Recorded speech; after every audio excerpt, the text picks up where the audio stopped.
네, 감사합니다. 사순절 기간 지나가고 있고, 다음 주일, 그러니까 내일이 아니고, 다음 주일부터 이제 종료주일이 시작되고, 이제 고난주간이 이제 시작되게 될 것입니다. 그래서, 제가 생각할 때는, 다음 주일이 큐티 연합 나눈 모임이죠. 목사님, 찬양 연습을 할까요? 다음 주일 5일? 그럼 다음 주일 5일은 찬양 연습하는 거예요. 그렇게 합시다. 그래서 월요일가 끝나면 오후 예배 시간에 찬양 연습하는 시간으로 오후에 그렇게 하도록 하겠습니다. 그래서 오늘은 예수님께서 고난주간에 예수님의 생활, 그러니까 주일날부터 그 부활주일까지 요일별로 예수님이 어떤 일이 있었고 어떤 사건이 일어났는지를 한번 이렇게 간단하게 제목만으로도 한번 보려고 합니다. 그래서 주일날 어떤 일이 있었고 월, 화, 수, 목, 금, 토, 일 이렇게 어떤 일이 있었는지 간단하게 제목, 사건 이런 것만 제가 여러분께 말씀드리려고 그럽니다. 그래서 당장 오늘이 아니고 그 다음 주일이 이제 어떤 날이 되는 겁니까? 종료 주일이 되는 거죠. 그래서 이 종료 주일날 예수님께서 무엇을 타고 오십니까? 나귀를 타고 오십니다. 그래서 보통 우리 장군들이고 왕들이면 보통 뭘 탑니까? 말을 타죠, 그죠? 근데 예수님은 나귀를 탔습니다. 그래서 스가랴서에 그 예언된 대로 나귀를 탔다고 얘기하죠. 보통 말은 어떨 때 타니까 전쟁을 의미하는 거죠. 근데 예수님께서 나귀를 탔다는 겁니까? 평화를 이야기하는 겁니다. 그래서 예수님의 목적에 대한 아주 정확한 것을 말씀하시기 위해서 예수님은 나귀를 타고 예루살렘으로 입성하셨다. 이렇게 되는 겁니다. 그래서 오셨을 때 사람들이 뭐라고 외칩니까? 호산나. 네. 이 호산나라는 말은 뭡니까? 어서 우리를 구원하소서. 이게 종료주일날 일어나는 사건입니다. 그리고 그 다음 날 월요일로 가면요. 이제 예수님께서 여기에 뭐 다른 그것도 있죠. 성전 정화 이런 사건도 있죠. 그죠? 그걸 뒤에 사건으로 보기도 하는데 일단 요건 지워둡시다. 그러면 차례대로 할게요. 그러고 나서 예수님께서 다시 베다니 쪽으로 가셔서 주무시고 그 다음에 예수님께서 시장 가셔서 무화과 나무에서 열매를 찾으시죠. 그죠? 그 열매를 찾았는데 열매가 없어서 예수님께서 열매를 어떻게 합니까? 무화과 나무를 저주하셨다. 이렇게 나온다고요. 근데 무화과 나무를 저주했는데 그 무화과 나무 열매가 맺는 철이 아니었다고요. 그러면 예수님께서 잘못하신 거 아니에요. 열매가 없는 철에 열매를 찾는다는 것은 잘못된 거 아니에요. 근데 사실은 나중에 화요일날 기록에 보면 그 무화과 나무가 말라 죽어 없어졌죠. 그죠? 그러면 왜 예수님께서 열매를 구하셨고 열매가 없는 것 때문에 예수님께서 저주하셨냐? 이 내용을 보면 먼저 이 맥락만 보면요. 그 무화과 나무가 어떻게 크냐면 이 무화과 열매 철이 아니었던 철은 뭐냐면 본격적인 열매가 맺기 전에 예수님께서 이 무화과 나무를 열매를 찾으실 때는 그 첫 열매들 있죠. 먹을 수 없는 뭐라 그럴까요? 좀 입에 안 드는 그것들을 이제 솎아서 없애야 그 다음 이제 본격적인 열매가 맺을 수 있는 그 철이었던 거예요. 그러니까 예수님께서 시장하셔서 일반적으로 먹지 않는 그 첫 열매들 솎아 버려야 되는 그 무화과 나무의 열매를 찾았다는 거예요, 예수님이. 근데 그 열매조차 없었다는 거죠. 그러니까 여기서 뭘 말하냐면, 그러면 예수님이 왜 저주하냐면, 그때 그 작은 열매 있잖아요, 첫 열매. 그 솎아버려야 될 열매가 제때 열지 않으면 본격적으로 열매 맺을 때 안 연답니다, 이게. 그러니까 예수님이 벌써 본 거죠. 그러니까 우리 어른들 말로 싹수를 본 거죠. 벌써 이 작은 이 열매가 맺지 않는 건 앞으로도 열매를 맺지 않는다는 걸 예수님이 아시고 농부들도 아는 것이기 때문에 예수님 거기다가 저주를 한 거예요. 그러니까 제때에 있어야 될 것이 없을 때 예수님께서 저주하신 거예요. 그래서 또 한 가지 더 알 수 있죠. 예수님 배가 많이 고프셨구나. 배가 많이 고팠다는 말은 뭡니까? 형편이 그렇게 넉넉하지 않았다는 겁니다. 형편이 넉넉하지 않았다는 거예요. 그런 모습들을 보여주는 겁니다. 그리고 여기서 이제 성전 청결하는 사건이 나왔다고 이야기하기도 해요. 사복음서 전체를 보면 이렇게 여기 좀 헷갈리기도 하는데 예루살렘 성에 들어가서 성전 청결하게 하는 그 사건이 났다고 이야기해요. 그러면서 예수님께서 그 상들을 엎으시면서 뭐라고 해야 합니까? 너희가 만민이 기도하는 집을 강도의 굴혈로 만들었도다. 그러면서 막 예수님이 화를 내시잖아요. 근데 그때도 여러 번 말씀드렸지만 그 성막이나 성전이 동쪽에서 이렇게 서쪽으로 들어가거든요. 그래서 지금 이 시대는 지금 성전이 있던 시대 아닙니까? 첫 번째 성전은 성막 말고 성전은 솔로몬 성전이 있었고, 그 다음 70년 포로 기간에 끊어와서 스룹바벨 성전이 있었고, 지금 예수님이 있을 때는 그러니까 헤롯 성전이죠. 헤롯 성전. 그러니까 규모가 제일 컸었죠. 아직 완공되지는 않았지만, 그런데 이제 절기를 지키기 위해서, 유월절 절기를 지키기 위해서 예루살렘 성전으로 사람들이 많이 왔는데, 예수님께서 판을 엎으신 건 뭐냐면 동쪽에서 서쪽으로 이렇게 들어가는데, 성전의 구조가 어떻게 되냐면 지성소가 있고, 성소가 있고, 뭐 마당들이 있고, 여러 행들이 있는데, 요 뜰이 있었어요. 여기서 지금 장사판이 일어난 거거든요. 근데 이게 뭐 나쁜 건 아니에요. 그러니까 그 절기 때 보면 다른 지방이나 다른 나라에서 온 사람들이 이 재물들이나 이 산 짐승들을 가져오기가 곤란했기 때문에 합법적으로 그걸 이렇게 살 수 있었어요. 짐승들을. 그래서 그걸 하나님께 바칠 수 있었어요. 그리고 또 외국 돈들도 있으니까 환전해서 그 돈들을 바치고 헌금하는 그런 것들이 다 있었어요. 그런데 왜 그러냐면 이 자리가 어떤 자리였냐면 이방인의 뜰이라는 자리입니다. 이방인의 뜰은 뭐냐면 정식 유대인이 아닌 사람들, 연령이 넘어간 사람들, 장애인들, 아이들, 여인들 이런 사람들이 여기에 모여서 기도할 수 있는 자리였어요. 그러니까 이 안에 들어갈 수 있는 자격이 없는 사람들이었죠. 그런데 이 사람들을 몰아내고 지금 뭐 한 겁니까? 자기들만을 위한 장사판을 꾸민 거예요. 그러니까 사실은 뭡니까? 이 성전이 누구만을 위한 겁니까? 유대인 성인 남자만을 위한 그 자리가 되었던 거죠, 이제. 그러니까 예수님께서 판을 엎으시면서 뭐라 합니까? 너희가 강도의 굴혈로 만드는 거죠. 뭐 장사하는 게 무슨 강도의 굴혈입니까? 세금을 많이 받으세요. 목사님 비싸게 팔았어요. 그 이야기 아니에요, 지금.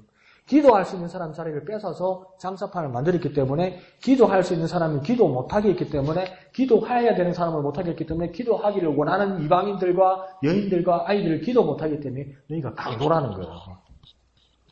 아시겠습니까? 그래서 주님이 그 모습이 지금 월요일날 그렇게 나타나는 겁니다. 그리고 화요일날에 저자는 무화과 나무가 말 그대로 말랐더라는 거예요. 베드로가 보고 예수님한테 보고합니다. 예수님 말랐대요, 진짜? 이게 왜 보고 있습니까? 예수님이 이렇게 무화과 나무를 저주할 때 이해가 안 가는 거예요. 봤을 때, 왜 저러시지? 다 돼가니까 막 화가 나고 막 짜증이 나는 것도 그 애들요, 남자애들.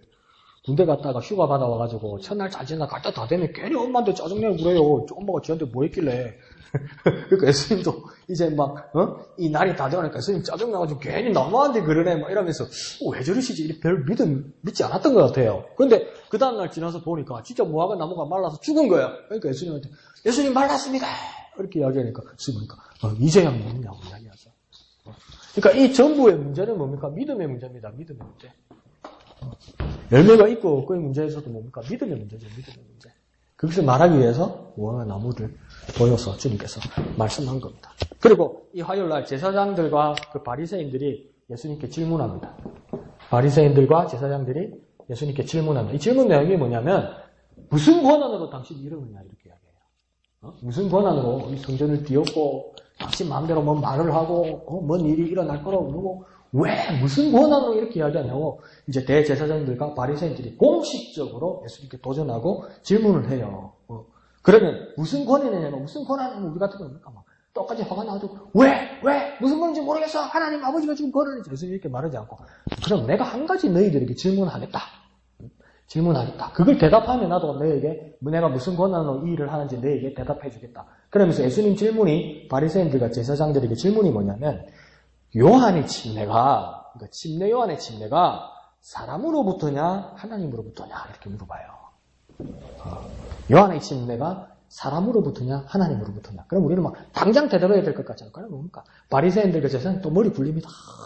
뭐라 대답해야 되지? 뭐라 해야 안 들리지? 그러면 하나님으로부터라고 그러면 하나님으로부터라고 그러면 예수가 분명히 그렇게 물어봤거든. 그런데 왜 안 믿으냐고. 왜 침례 요한이 하는 말을 안 믿고 그랬냐고 늘 거다. 예수가.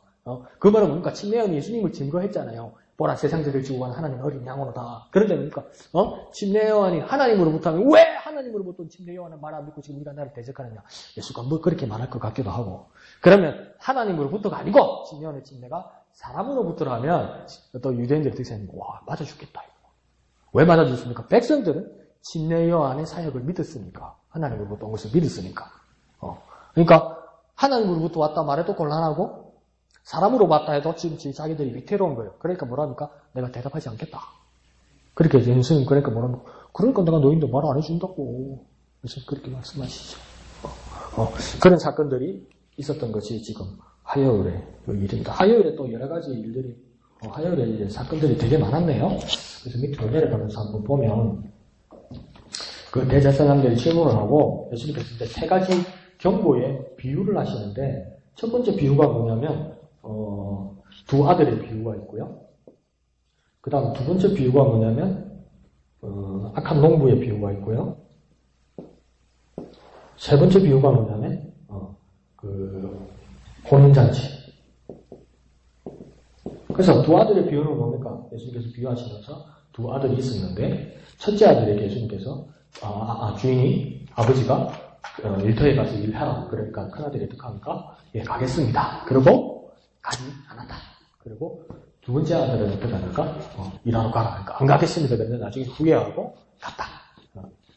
누가 오느냐. 이렇게 말하는 거고, 악한 농부의 비유는 뭡니까? 주인이 큰 가수원을 가지고 있는 주인이, 농부들에게 나누어주고, 일하게 하고, 그러니까 소작을 친 거죠. 그죠? 소작을 하면 자기 것을 쓰기도 하고, 그 다음 주인에게 바쳐야 되는 게 있잖아요. 그래서 그걸 받으러 갔는데, 그러니까, 받으러 간 사람을 헐배하고, 때리고, 나중에 마지막에 아들까지 보냈는데, 그러니까, 죽이더라. 그러니까 나중에 주인이 와서 용서하지 않더라. 근데, 여기서 또 다른 복음서에 있으니까 왕권을 가지고 온다. 이렇게까지 이야기하죠. 그 다음 혼인잔치는 뭡니까?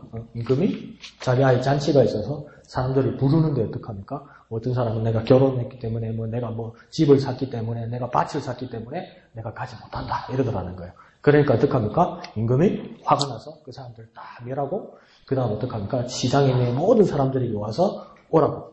그러니까 그 사람들 초대하고. 근데 초대했는데 또 주인이, 왕이 그 결혼식 한 사람들이 이렇게 쳐다보니까 어떤 일이 일어납니까? 어떤 사람이 예복을 안 입고 있더라는 거죠. 그러니까 어떡합니까? 니는 왜 예복을 입지 않았느냐? 그래서 내가 쫓더라 이라는 거죠. 그러니까 여러 가지 이해가 안 가요. 그러니까 결혼식에 안 갈 수도 있는 거 아니에요. 근데 결혼식 안 간 거 가지고 임금이 왜 이렇게 화를 낼까 이랬지만 이 결혼식의 관습은 뭐냐면 미리 결혼식에 초대장을 보냅니다. 몇 월 며칠 우리 아이의 결혼이 있는데 오실 수 있습니까? 이렇게 물어봐요. 그러면 그 결혼에 참여하기를 원하는 사람은 예, 내가 가겠습니다. 이렇게 응답을 해요. 그러면 어떤 사람이 온다는 걸 알고 준비를 하는 거죠. 근데 외국에는 그런 경우가 아직도 많아요. 그 초대장을 먼저 보내서 오시겠습니까? 그러면 가겠습니다. 답을 한 사람만의 그 피리온을 준비를 하거든요. 그러니까 이 사람들은 사실은 뭡니까? 온다고 답을 했던 사람이에요. 온다고 그래놓고 아닌 거예요, 나중에. 정작. 그러니까 어떻게 됩니까? 임금이 화가 난 거죠. 그리고 또 뭐냐면, 갔는데, 이제 주위에 시장에 있는 여러 사람들 데려와가지고 혼인잔치를 하는데 어떤 사람은 예복을 입지 않았더라는 거죠. 근데 쫓아내고, 시장에 있는 사람, 가난한 사람이 무슨 예복을 살 돈이 있겠습니까? 이러는데, 그때 이스라엘의 간섭은 결혼식에는 모두 예복을 입고 가야 되는데, 식장 앞에 제공해주는 예복들이 다 있었기 때문에 그걸 갈아입어야 되는 거예요. 그러니까 쉽게 말하면, 찜질방 가면 그 똑같은 옷으로 갈아입어야 되듯이, 그죠? 지가 반스 입고 다니고 이러면 안 되잖아요. 그것처럼 이 예식에는 그 예복을 제공해 주는데 그걸 일부러 안 입은 거죠. 그 비유들을 예수님께서 말씀하는 겁니다. 그리고 이 두 아들 비유는 내가 막 여러 가지 웃기는 이야기를 했었는데 이게 좀 애매해요. 그 우리 한글 성경에는 어떻게 됐습니까? 첫째 아들이 가겠습니다. 그래 놓고 안 갔고, 둘째 아들이 안 가겠다 해놓고 갔잖아요. 근데 다른 성경을 보면 거꾸로 돼 있어요. 거꾸로. 영어 성경만 봐도 거꾸로 돼 있어요. 첫째 아들은 간다 그래 놓고 안 간다 그래 놓고 가고, 작은 아들은 간다 해놓고 안 가고 거꾸로 돼 있어요. 그 뭐가 맞냐는 거지. 제 말은 상관없다. 그러면 이제 이것 때문에 문제가 생기죠. 율법에 하나님 말씀 1절 1획도 건들면 안 된다. 중요한 건 그게 아니라니까. 그래서 어떤 사람이 이게 뭡니까? 상관없는 것 때문에 우리가 오해하는 것을 줄일 수 있어요. 그게 혼란스러운 게 아니고. 그래서 어떤 사람이 어떤 식으로 이 성경을 푸냐면 첫째 아들은 구약이고 둘째 아들은 신약이라고 그랬어요. 어떤 사람은 첫째 아들은 유대인이고 둘째 아들은 이방 복음을 믿는 교회 사람이라고 하는데 그게 다 아니라는 거지. 중요한 말은 뭡니까? 순종이라는 거지. 순종. 어떤 상황이든 순종이라는 거죠. 그런 이야기들이 있습니다. 자, 그 다음에 그 다음 바리새인들과 헤롯 왕의 사람들이 예수님께 또 질문을 합니다. 화요일날 사건이 되게 많았는데요. 세금 이야기를 하죠. 세금.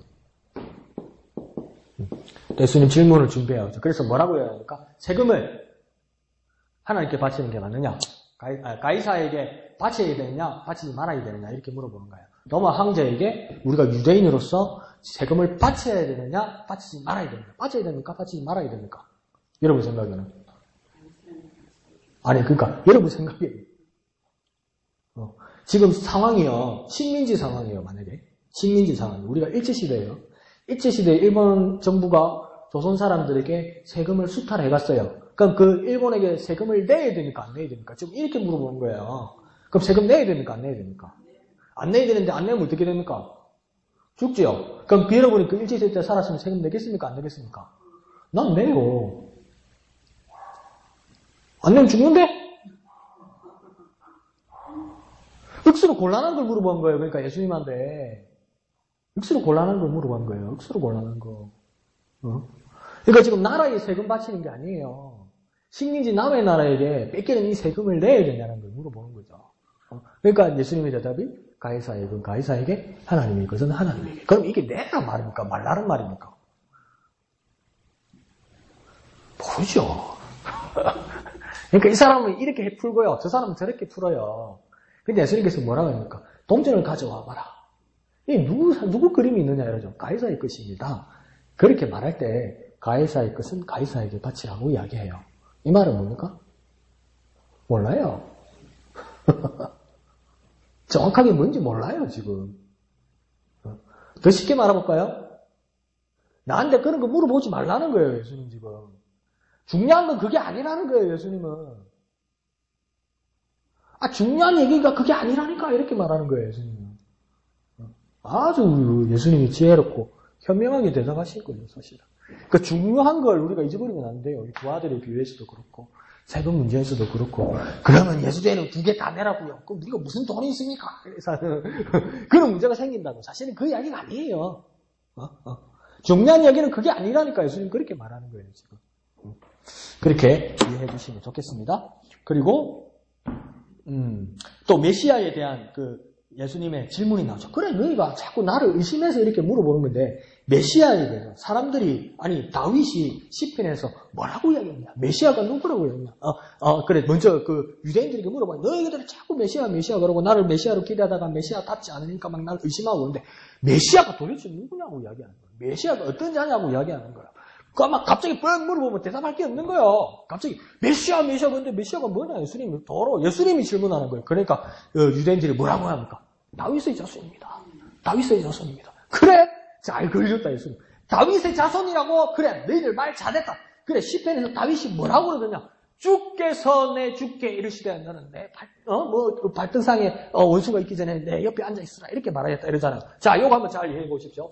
다윗이요 모습을 봤어요. 그래서 뭐랍니까? 주께서 내 주께 이르시되 이렇게 다윗이 표현했어요. 지금 본자는 누구입니까? 다윗이 봤어요. 근데 주께서 말씀하시고 주께서 또 주라는 자에게 말씀하신 거예요. 말씀하신 자가 있고 말씀을 들은 자가 있는 거예요. 이분도 주고 이분도 주예요. 지금요. 주님이에요. 같은 주님이 아니에요. 같은 주님이라고 보면 안 돼요. 지금. 그럼 안 풀려요. 주께서 내 주께 이르시되 그러면 이 나는 누구입니까? 누구 나이입니까? 다윗의 나이죠. 맞습니까? 이해하시죠? 이해 안 됩니까? 다윗이 이르되 주께서 내 주께 이르시되 이 내는 누구입니까? 다윗의 나이죠. 나이. 나 다윗의 주님께 이르시되 이 말이에요. 그럼 이 주님은 말씀하신 주님은 누구입니까? 성경 보면 하나님이죠. 맞습니까? 그러면 이 하나님께서 말씀하신 주님이 있단 말이에요. 이 말씀을 받는 주님이 있단 말이에요. 이분이 누구입니까? 예수 그리스도를 이야기하는 거죠. 메시아. 예수 그리스도를 지어놓읍시다. 메시아를 이야기하는 거죠. 세상에 오실 메시아를. 그러니까 예수님 그렇게 질문하는 거예요. 다윗이 주님이라고 하지 않느냐, 메시아에게.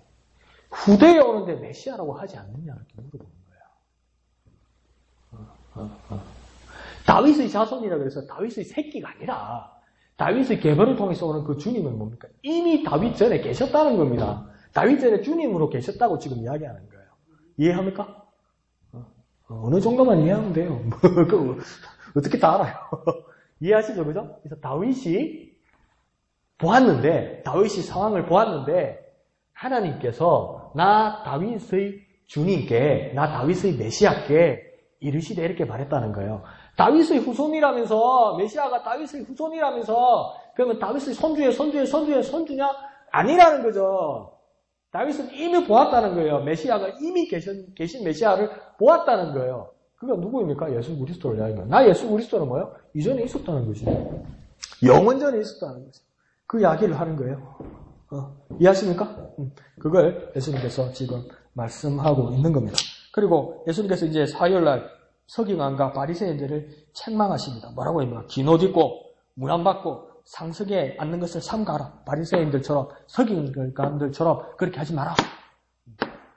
그런 말씀도 하시고 또 과부의 연보에 대해서 또 칭찬하시기 하시죠. 예수님께서 성전 앞에서 이제 그 성전이 아니고 회당에서 사람들이 이제 헌금을 하는 거예요. 우리 교회처럼 예배당 뒤에 헌금함이 있어요. 그 회당에도 보면 그 헌금함에 헌금을 내는 것을 보고 과부가 뭐 얼마나 냈다고 합니까? 냈돈 둘을 냈다고 이야기해요. 그러면 둘을 냈다는 것을 예수님이 어떻게 했다고 합니까? 보시고 이렇게 말씀하세요. 예수님이요 봤다고. 그러니까 저 멀리 투시경으로 삐삐삐삐삐삐삐 엑스레이로 보신 이야기가 아니에요. 지금요. 어떻게 합니까?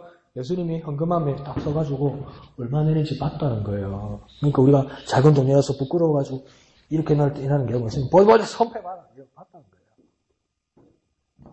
독하다 그죠? 진짜 독하다. 와, 내 돈 내는 걸 그거 다 보셨다는 거예요. 주님 보십니다. 우리가 헌금하는 거예요. 헌금의 모습을요. 주님 정확하게 보십니다요. 그런데 그때 예수님께서 뭐라고 합니까? 봐라, 이봐라. 이러니까, 이 과부가 얼마나 놀랐겠어요.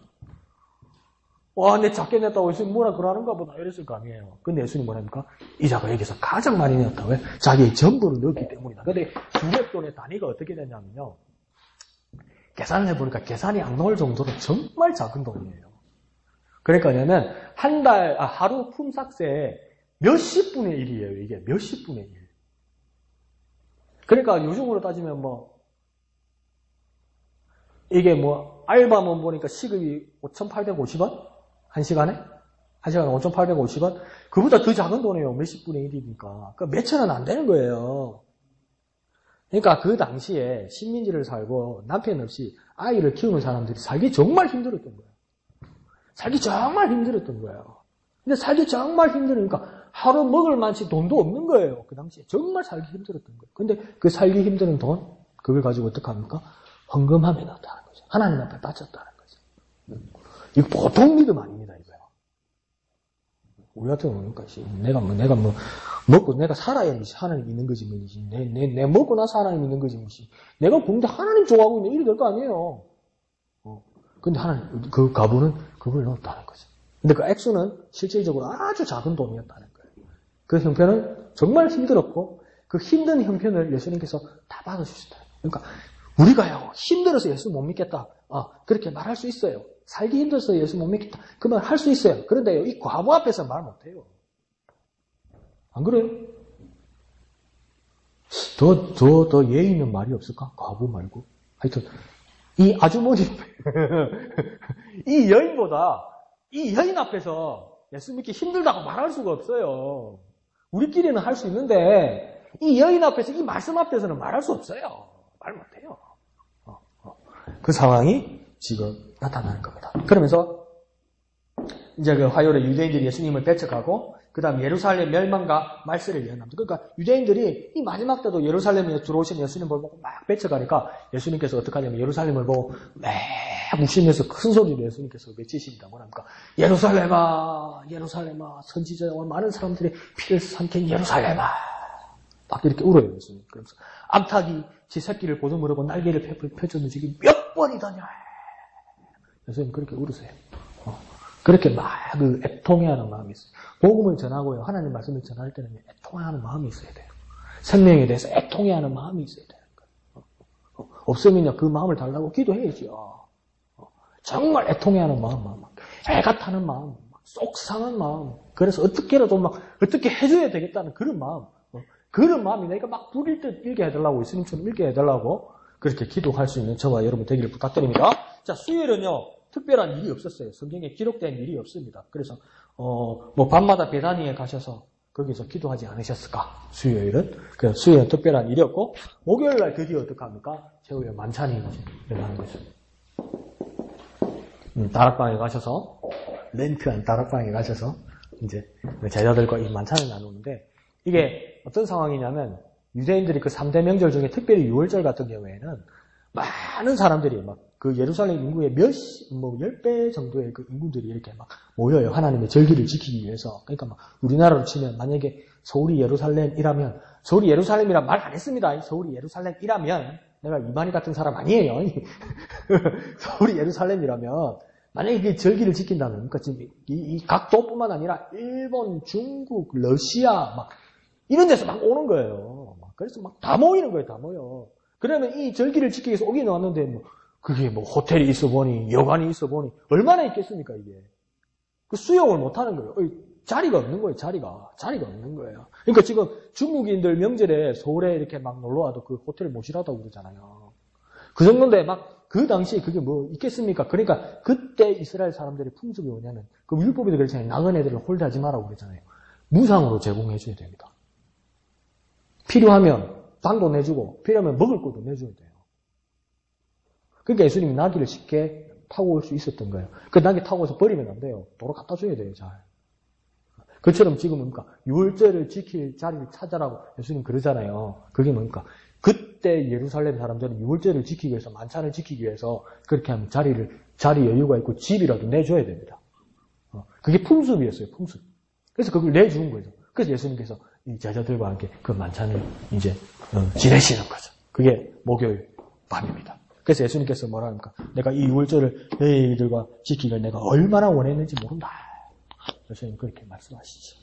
그리고 이제 금요일이 되면 어떻게 됩니까? 예수님께서 체포당하시고 또 돌아가시는 그 재판 받으시는 모습, 돌아가시는 모습 이렇게 나오죠. 그러니까 그 목요일과 금요일 밤 사이에서 엄청난 일들이 일어나죠. 예수님께서 겟세마네 동산에서 기도하십니다. 그리고 또 반역과 예수님의 그 포박이 이제 일어나는 거죠. 그래서 이게 사복음서를 같이 보면 막 재밌는 사건들이 막 많이 일어나기는 합니다. 그 다음에 이제 어떻게 됩니까? 포박당하니까 이제 그 신문을 받으러 가시는데 그 재판을 받으러 가시는 부분이 그 해의 대제사장은 누구였습니까? 가야바였죠. 근데 가야바보다도 실권을 가진 자가 누구였습니까? 안나스라는 사람입니다. 근데 안나스는 가야바의 어떤 사람입니까? 장인이었죠, 장인. 그 사위가 가야바였어요. 근데 그냥 진짜 러시아 같아, 러시아. 지금 러시아 같아. 지금 러시아 대통령이 푸틴이잖아요. 이 진짜 어거지거든, 이거.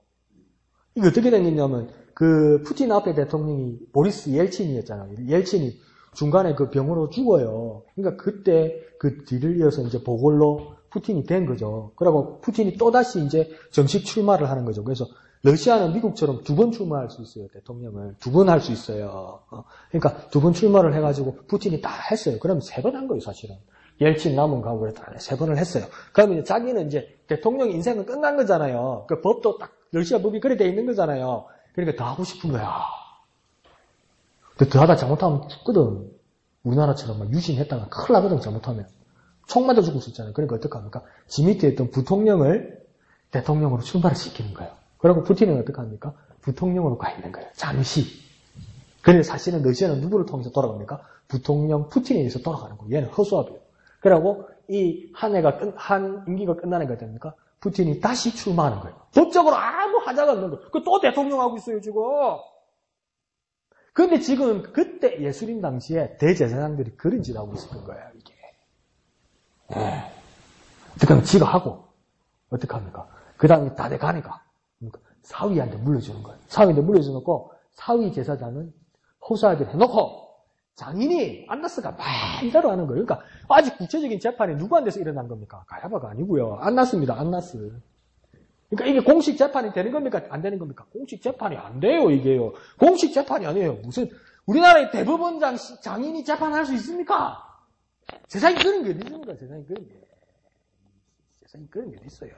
내가 옛날에 판사 해봤으니까 에이 세상에 그런 게 어디 있어. 세상에 그런 게 어디 있어. 밤에 재판했잖아요. 그것도 잘못된 거예요. 밤에. 그 재판하고, 그 다음 어떻게 합니까? 공식적으로 가야바에다가 넘기는 거예요. 가야바가 재판하고 나니까 또 누구한테 넘깁니까? 빌라도한테 넘기는 거예요. 그러니까, 이거 목사님 3심 다 했네요. 1심, 2심, 3심. 그래, 1심, 2심, 3심을 하룻밤에서 새벽까지 하는 나라가 어딨어요? 밤에 시작한 것도 잘못된 건데, 그게 뭡니까? 빌라도까지 넘어가는 거예요. 그러니까 이게 뭡니까? 잘못된 재판이에요. 엉터리 재판이에요. 엉터리 재판. 그래서 그 일들이 이제 일어나고, 그래서 예수님께서 이제 십자가에 금요일 이렇게 돌아가시는데 아침 9시에 십자가에 달려서 오후 3시에 돌아가셔서 이렇게 6시간이 걸리는 거죠. 그러니까 예수님은 빨리 돌아가신 거예요. 보통 사람들이 며칠 이렇게 매달려 있게 되는데, 그래서 우리 밑에서 이렇게 나누었듯이 다른 사람들은 뭡니까? 다리를 이렇게 꺾어버렸죠. 뼈를. 꺾어버려서 숨을 질식해서 죽게 하는데 예수님은 보니까 죽어 있는 거예요. 그러니까 어떡합니까? 예수님을 죽일 필요가 없는 거죠. 그러니까 어떡합니까? 그래도 확인해야 되니까 로마 경쟁이 어떻게 합니까? 옆구리를 찔렀다고 그러잖아요. 요것도 전에 몇 번 말씀드렸지만 십자가가 높잖아요. 그러니까 수평이면 십자가를 이렇게 볼 수 있으면 옆구리를 찔리면 어떻게 될까? 이렇게 뚝 찌르는 거니까 이렇게 나오는 거죠. 그죠? 죽은 놈과 살랐는가 찔러보는 거. 진짜 뭐 고구마 삶아가 찔러보는 것도 아니고 이것도 찔러보는 것도 아니고 진짜 하여튼 잔인해. 하여튼. 그러니까 사형에 대해서 형에 대해서 여러분 개입하지 마십시오. 하여튼 잔인해. 그 나쁜 거야 그거. 누가 처형하든 말든 그 우리는 상관하지 마. 저거 죽어야 된다 그런 이야기도 하지 마. 그건 말할 게 없어. 그 예수님 죽어야 된다고 생각했을 거 아니에요. 근데 그렇게 찔러지는 게 아니에요. 왜 그렇습니까? 십자가는 높이 달잖아요. 그죠? 그럼 이렇게 높이 달잖아요. 높이. 그러면 병정들은 밑에 있잖아요. 그럼 옆구리를 찔르면 옆구리 이렇게 찔릴 수 있습니까? 이렇게 안 찔러져요. 그럼 어떻게 찔러집니까? 대각선으로 찔러져, 그죠? 그 대각선으로 찔리면 어떻게 해서 이렇게 안 찔러지고 어떻게 찔러집니까? 이렇게 찔러지죠, 그죠? 그럼 어디를 건드린 겁니까? 심장.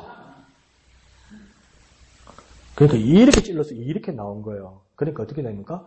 물과 피가 다 쏟아졌다라고 이야기하잖아요. 네? 근데 이 왜 물과 피가 쏟아졌다고 이야기할까요? 뭐라고 이야기할까요? 이게 의학적으로 어떤 이야기냐면 죽은 것이 확실하다는 것을 표현되는 겁니다. 물과 피가 분리됐다는 거. 즉 피도 나고 물도 나왔다는 거예요, 이게. 이게 어떤 말이냐면 아주 우리가 정상적이고 순간에 피가 나면 피만 이렇게 쏟아지잖아요. 근데 지금 혈소판하고 이런 것들이 뭡니까? 다 지금 뭡니까? 파괴됐다는 거죠. 그러니까 더 쉽게 말해 우리 어머니들 요리하는 걸로 고추기름 이렇게 막 볶으면 그래가지고 막 짬뽕 같은 거 만들면 뭡니까? 빨간 기름이 뜨니까 위에 뜨고 밑에 하얀 국물들이 있죠. 완전히 섞이지 않죠, 그죠? 저어도 뭡니까? 여기 보면 뭡니까? 빨간 기름은 위로 뜨고 밑에는 다른 맑은 국물이 있죠, 그죠? 아무리 섞으려 해도 섞어지지 않고 분리되어 있죠, 그죠? 그래 물과 피가 지금 어떻게 된 겁니까? 인체에서 완전히 분리됐다는 겁니다. 그러니까 완전히 죽었다는 거예요, 이게. 여기 이렇게 비참하게 돌아가신 거예요. 그 상황이에요. 그 모습들을 지금 이야기하는 겁니다. 그리고 아리마디 요셉이 금요일날 예수님을 이렇게 장사하게 되죠. 그런 모습들. 그 다음 토요일은 어떻게 됩니까? 이제 그 유대인들이 빌라도에게 요청합니다. 유대인들도 불안했던 거죠.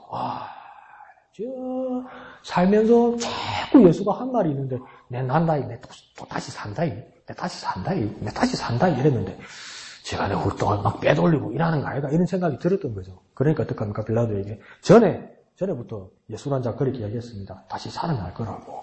그러니까 그 거짓말 못하게 시체 못 빼돌리게 병정들을 지키게 해주십시오. 군사들을 지키게 해주십시오. 이렇게 이야기하죠. 그러니까 빌라도가 뭐니까 너희들이 이렇게 군사가 있으니까 너희들이 그렇게 하라고 그래서 허락을 받고 무덤을 이제 그 유대인의 병사들이 이제 지키게 되는 게 어떤 날입니까? 토요일입니다. 그 다음에 이제 주일날, 그러니까 안식 후 첫날이 되는 거죠. 이날이 부활절이죠. 안식 후 첫날. 이날이 부활절이 되는 겁니다. 그래서 여러 이야기들이 있지만 제7일 안식교, 그 안상홍 증인의 여기가 사실은 안상홍이라는 사람이 어떤 사람이냐면 제7일 안식교에서 배워서 자기가 종파가 나온 거예요, 이게. 그러니까 상당한 부분이 제7일 안식교의 교리들이 아직 많이 남아있어요. 그러니까 이 사람들이 어떻게 합니까? 일요일, 주일을 안 지키고 토요일을 지키자고. 그 계열입니다, 이 사람들. 근데 지금 예수님이 부활하신 날은 뭐라 그러니까 안식 후 첫날이라고 그러잖아요. 그러면 안식일 날 그 다음 날을 이야기하는 겁니다. 그 토요일 다음 날이 어떤 날입니까? 주일 날을 이야기하는 거죠. 그래서 부활의 새벽에 안식 후 첫날 예수님께서 부활하시고 파수꾼이 이 부활하신 예수님의 사건을 나중에 유대인들 제사장들에게 보고하게 되죠. 그러니까 어떡합니까? 이 은폐 숨기려고 이렇게 시도하게 되는 겁니다. 그리고 누가복음에 보면 아주 재미있는 사건이 있죠. 그죠? 엠마 마을로 가는 두 사람의 제자가 있었다. 한 사람은 누구? 글로벌한 사람이고 한 사람은 누군지를 몰라요. 그래서 성경에 정확하게 기록되지 않아요. 그런데 어떡합니까? 그 길을 가니까 예수님이 따라가는데 그 두 제자가 예수님인 줄 모르죠. 그죠? 예수님인 줄 모르는데 그러니까 뭐 때문에 너희들이 그렇게 근심하느냐? 그러니까 그 사람들이 뭐랄까? 예루살렘에 일어난 사건을 모르시니까 그렇게 막 이야기하잖아요. 그러니까 나중에 예수님이니까 이 하나님 말씀을 덜 믿는 사람들아 이러면서 그 말씀을 깨닫게 해주시고 그러다 보니까 그들과 같이 있으면서 식사를 나누면서 축복기도 해주니까 눈이 밝아서 주신 줄 알았는데 주님은 이제 더 이상 그 부분에 없었고 그렇게 이 사람들이니까 마음이 자기들끼리 이야기하죠. 이 무슨 일이냐? 이 말씀 하나님 말씀 받을 때 이 말씀 풀이를 받을 때 우리가 뭔가 마음이 뜨거워지지 않았느냐? 아 이게 또 말 잘해야지. 풀이 하니까 또 비유풀이 이런 말 나올 거 없어. 비유풀이 이러면 조심하십시오. 그거 다 신천지입니다. 예? 비유풀이 뭐 비유를 풀어준다 이러면 절대 따라가지 마십시오. 신천지지. 신천지입니다. 비유풀이 이러면 추수 사고 뭐 보온방 사고 딱 그게입니다. 또 뭐라 샀노 이러지 말고 또 분명히 이야기했습니다. 분명히 했어요.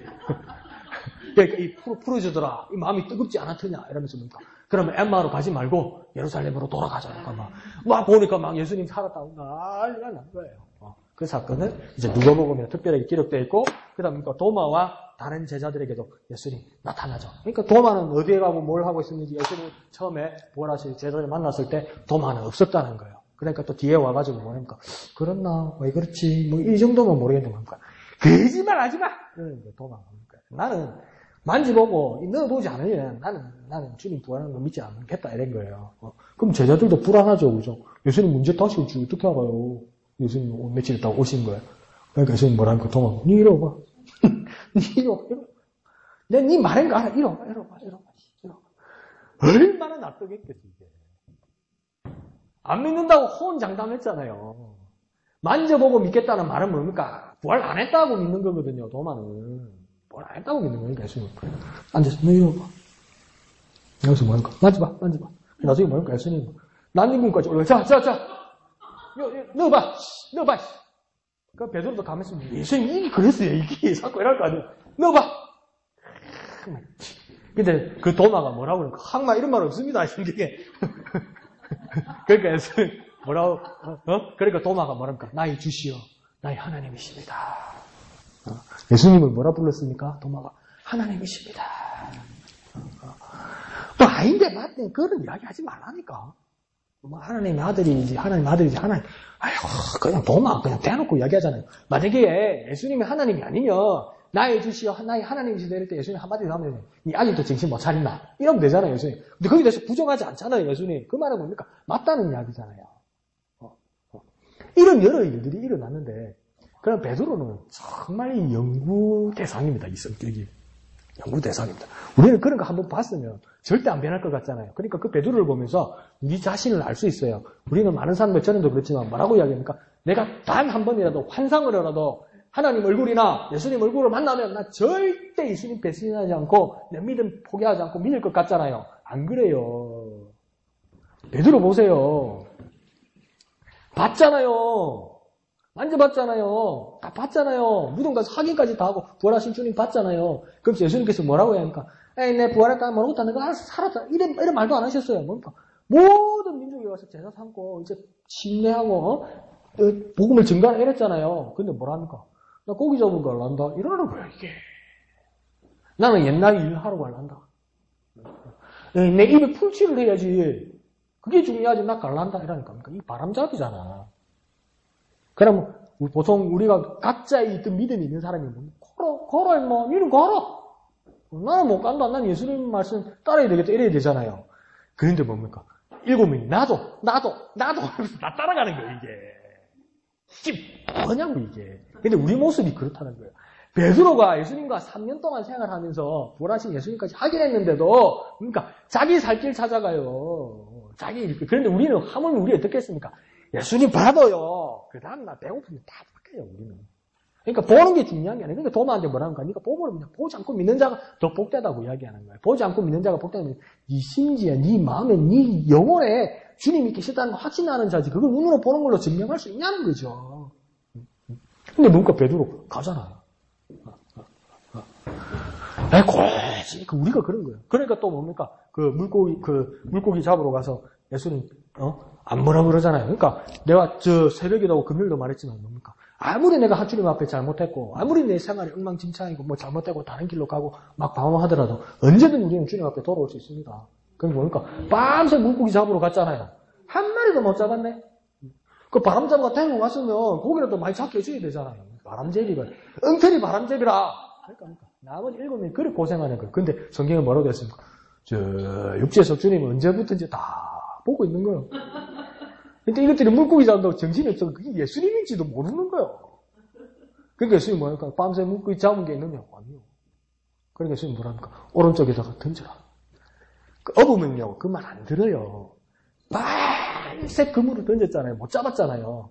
여기서 밤새 그물을 던지지 못 잡았는데, 어떤 사람이 와갖고, 오른쪽에 던지니까, 밤새 여기 있는데 바로 오른쪽에 물고기가 있겠어요? 없어요. 그런데 뭡니까? 오른쪽에 던졌더니 거기가 포인트라. 그래서 뭡니까? 큰 놈만 몇 마리요? 153마리요. 목사님 153마리가 무슨 뜻입니까? 모릅니다. 그럼 내가 없지 않을까? 뭔 뜻인지 난 모르지. 그럼 내가 없지 않습니까? 큰 놈만 153마리. 목사님 그걸 다 세니까 모르지. 뭐 셌으니까 뭐 써놨겠지. 그러니까 그러면서 뭡니까? 그물을 당기니까 뭡니까? 그물이 찢어지지 않더라. 이렇게 써 있잖아요. 그 말은 뭡니까? 전에도 말씀 나눴듯이. 그러니까 그만큼 잡아본 적이 없는 거예요. 그 호숫가에서 그만큼 잡아본 적이 없는 거예요. 그러니까 그만큼 그 이상의 튼튼한 그물을 만들어 본 적이 없는 거예요. 그러니까 이 정도 잡으면 찢어질 상황인 거예요. 사실은요. 근데 뭡니까? 그물이 찢어지지 않았다고 이야기하는. 근데 내가 웃으면서 뭐라고 했습니까? 주님 참 바쁘셨겠다. 고기 한 마리 넣고 물 때도 아닌데 물고기 불러서 그물 치니까 그물 안 찢어지게 붙들어서 그래도 모르는 거예요. 그러니까 요한이 정신을 차리고 딱 보니까 주님인가? 주님이시다. 근데 주님 혼내지 않으세요.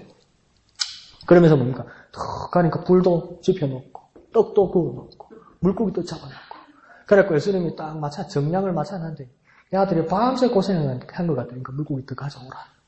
그래서 이제 먹으면서 그러니까 먹고 보자는 건지 모르지만 또 잘 먹어. 성격도 좋아. 내가 더 미안해서 못 먹겠구만. 내가 더 뭐 혼나도 성격도 좋아. 잘 먹어. 정신없이 먹어. 그러니까 예수님 안 버럭해. 먹을 때 버럭하면 체하잖아요. 안 말해. 그러면서 예수님 밥 다 먹어서 트러블지 하니까 야 시몬아 예수님 네가 다른 사람들보다 나를 가장 사랑하느냐 이렇게 물어봐요. 그러니까 베드로가 뭐니까 내가 주님을 사랑합니다. 주님이 아십니다. 그러면 내 양을 먹이라. 예수님 그렇게 말씀하셨어요. 근데 예수님 두 번째 또 물어봐요. 시몬아, 네가 나를 사랑하느냐? 예, 내가 주님을 사랑하는 줄 주님께서 아십니다. 그럼 내 양을 치라. 근데 세 번째 또 물어봐요. 시몬아, 네가 나를 사랑하느냐? 그러니까 베드로가 되니까 걱정이 되는 거예요. 3-3번이면 뭐 일이 있는 건데, 뭔 일이 있는 건데 왜 3번이나 물어보지? 성경에 보니까 근심하여 가로되 이게 뭡니까? 자꾸 물어보면요. 눈을 딱 치면 진짜야? 이러면 이러면서 자기 자신을 돌아보게 되거든요. 그럼 예수는 뭡니까? 내 양을 치라. 근데 이 말을 왜 3번이나 하셨을까? 아주 간단한 이야기입니다. 네가 나를 사랑한다면 여기서 고기 잡고 있으면 안 된다는 거지. 네가 나 예수를 사랑한다면 지금 하나님이 하러 가야지 왜 고기 잡고 있냐는 거예요. 그래서 한번 가르쳐 주셨어요. 그럼 밥 먹었잖아. 이야기 들었잖아. 그럼 가야지. 왜 앉아 있어? 그러니까 두 번째 또 물어본 거예요. 네가 날 사랑하느냐? 그 내 양을 치라고. 예? 이러고 또 앉아 있어. 야, 네가 날 사랑한다고? 내가 주님 사랑하면서. 그러니까 내 양을 먹이라고. 우리 똑같은 거요. 주여, 아멘. 복음 증거하겠습니다. 하나님이 나겠습니다. 헌신하겠습니다. 그대로 앉아 있어. 그대로 그 자리에 있어. 그대로 있어. 언제나 그 자리 반석 같아 그냥. 반석에다 단단하게 집을 지어가지고 그대로. 그러니까 예수님 자꾸 물어보는 거. 아유 네가 날 사랑한다면서. 근데 왜 여기 있냐고. 뭐 더 먹으려고? 더 필요해? 그렇게 물어보는 거예요. 또 부활하신 주님께서 그 제자들과 그 여러 가지 이게 세 번째 나타나신 거라고 이야기하잖아요. 그러면서 주님 우리에게 여전히 사명을 주시고 그런 일들을 하신다는 것이 일주일간의 예수님 행적이 일주일 더 뒤에 얘기까지도 된 거죠. 지금은 그죠? 그런 이야기들이 지금 나오는 겁니다. 그래서 우리가 이 일정을 내가 다시 한번 제가 인터넷 카카오 그룹에다가 한번 올려드려 볼게요. 그래서 필요한 걸 한번 이렇게 종료주일부터 이렇게 묵상을 한번 해보시고 그게 맞춰서 한번 생활해 보시면 그걸 그날 생활에 맞춰 보시면 좋을 것 같습니다. 그리고 다음 주일 오후에는 이제 각 선교회 원래가 끝나는 오후 예배 시간에는 우리 찬양 연습하는 걸로 그렇게 해 주시기를 부탁드립니다. 그래서 놀라운 은혜의 시간 되시기를 부탁드립니다. 기도하겠습니다. 주님의 고난주간의 행적들을 주님 우리가 잘 묵상하고 그 주님 앞에 영광 돌리는 우리 되게 하여 주시옵소서. 그렇게 또 기도하는 분 되기를 원합니다.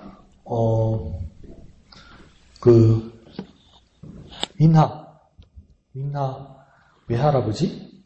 예, 민나 외할아버지 삼성병원에 입원해 계시다가 어제 그렇게 돌아가셨습니다. 그래서 예배 후에 같이 위로차 가실 수 있는 분은 같이 갈 수 있도록 그렇게 해주시길 부탁드립니다. 예배 마친 후에 우리가 미나 할아버지 빈소에 가서 같이 위로하러 가실 수 있는 분은 우리 예배 마치고 즉시 교회 차량으로 이렇게 움직일 테니까 연세병원 장례식장이니까 시간 되시는 분은 같이 위로하러 갈 수 있도록 그렇게 해주시길 부탁드립니다. 주기도문하고 예배를 마치겠습니다. 하늘에 계신 우리 아버지의 이름을 거룩하게 하시며 아버지의 나라가 오게 하시며 아버지의 뜻이 하늘에서와 같이 땅에서도 이루어지게 하소서. 오늘 우리에게 일용할 양식을 주시고 우리가 우리에게 잘못한 사람을 용서하여 준 것 같이 우리 죄를 용서하여 주시고 우리를 시험에 빠지지 않게 하시고 악에서 구하소서. 나라와 권능과 영광이 영원히 아버지의 것입니다. 아멘. 거룩하신 주님 은혜를 감사합니다. 하나님 고난의 주간에 고난의 일정을 하나님 우리 깊이 묵상하고 주님 앞에 영광 돌리고